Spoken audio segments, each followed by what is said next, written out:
The country's constitution formed 3 spheres of government which are mandated to provide services to the South African population. The national, provincial and local government spheres all play different roles in ensuring that the country is provided with necessary services. But the local government sphere, which constitutes municipal services, is currently being identified as the weakest.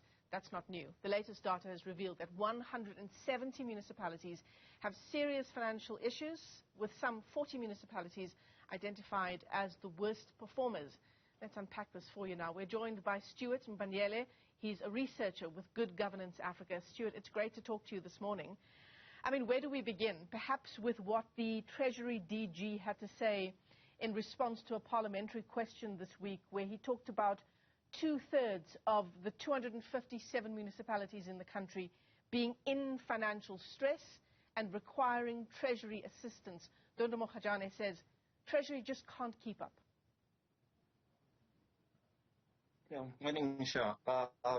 Local government has been in a perpetual state of crisis, and this is unfortunate because it is a side that is the closest to the people in as far as the effective and efficient allocation of services is concerned. So we're speaking about essential services like provision of water and the picking up of daily sewage and refuse removal and other key functions. So it really is a dire state of affairs in as far as that side of utmost importance is concerned. But then, more worryingly, the Treasury has mentioned that now it's 179 municipalities that find themselves in distress, where last year it was just 160. So this figure is increasing, and it's just unfortunate, just seeing as how more recently we had the 2021 local government elections, where citizens sort of voiced their concerns at the polls in as far as the dysfunction that defines local government is concerned. So there clearly is a need for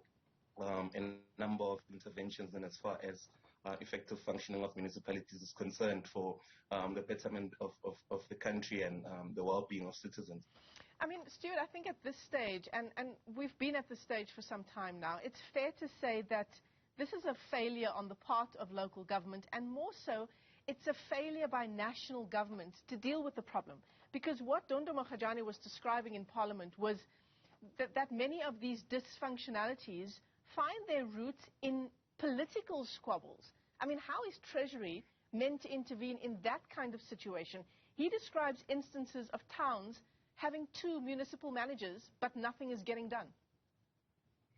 Yeah, the local government is a highly politicized space. I mean, I'll give one recent example where we had the Eastern Cape's National Provincial Conference of the ANC, where a municipal manager who's supposed to be a figurehead of the administrative space in a particular municipality was elected as a treasurer of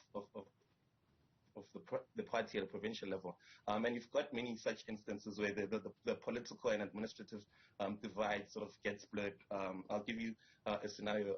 So say in one municipality, one person is the leader of a particular party in a branch, then they have to account to somebody who's an administrative figurehead, but that person sort of holds a lower position in the party. So now, how can decisions get taken? But essentially, there's also a serious skills crisis in as far as the administrative buffer when governance is concerned at that space. I mean, last year, acting minister in the presidency, Chavini, spoke about how only 37%,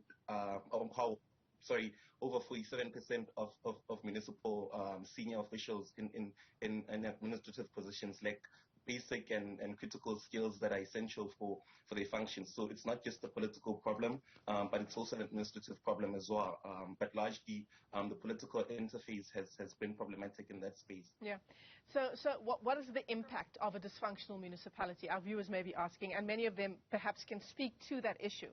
But essentially, it's about some areas complaining about raw sewage in potholed streets, a lack of water and electricity.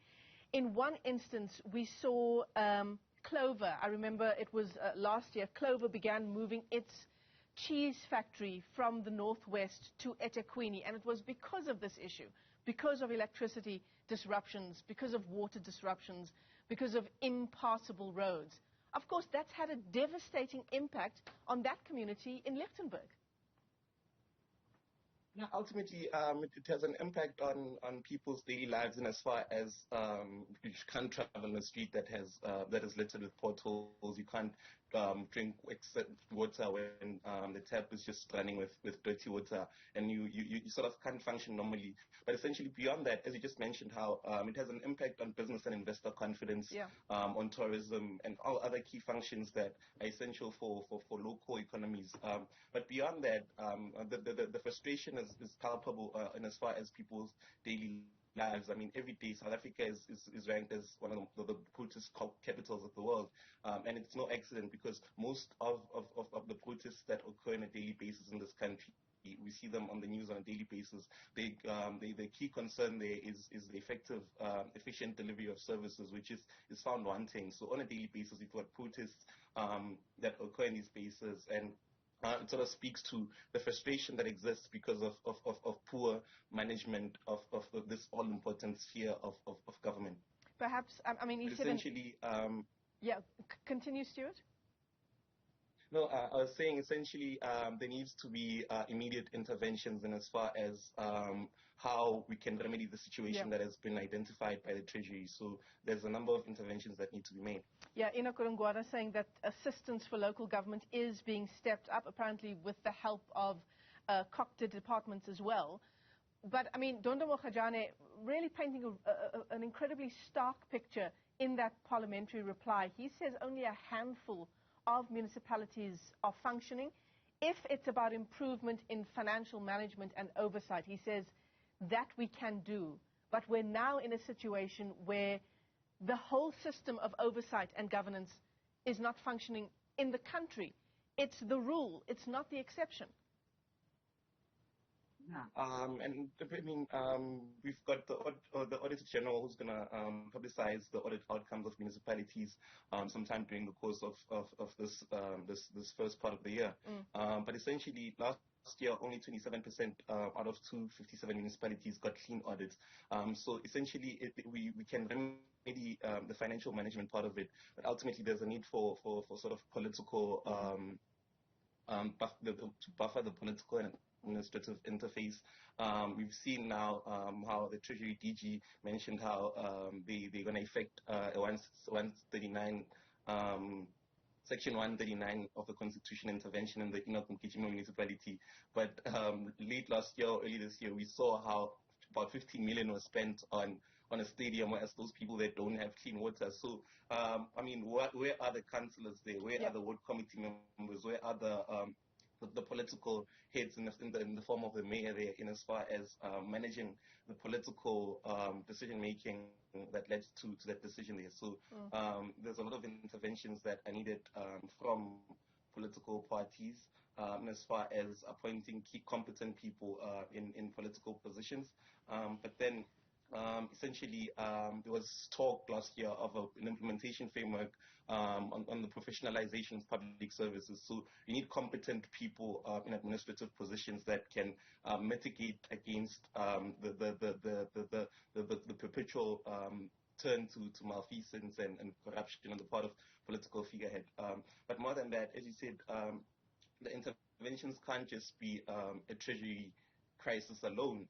We've got the question of strengthening the powers of the Auditor General, and as far as consequent management and strengthening law enforcement institutions, which can sort of move us away from this perpetual crisis. Yeah, because if those municipal councils, if those oversight bodies who are meant to hold these senior officials accountable are not doing their jobs, then surely the decision is easy. They need to go. Yeah, I mean, as I mentioned, how last year we had local government elections, and the ruling party lost about 6 out of 8 metros. So I think that speaks to high level of dissatisfaction on the part of citizens, in as far as how governance has been done in local government. But essentially, citizens can't just rely on elections which occur in the local space in every 5 years. I mean, there's processes like the integrated development planning process, ward committees, which are crucial in as far as day-to-day running of municipalities is concerned, and sort of how to sort of bring accountability to the fore on a consistent basis. Yeah, yeah. And of course, it's ratepayers paying the price. Stuart, let me thank you for your time this morning. Really a dire state of affairs insofar as the management of our municipalities is concerned. He's with Good Governance Africa, a researcher there.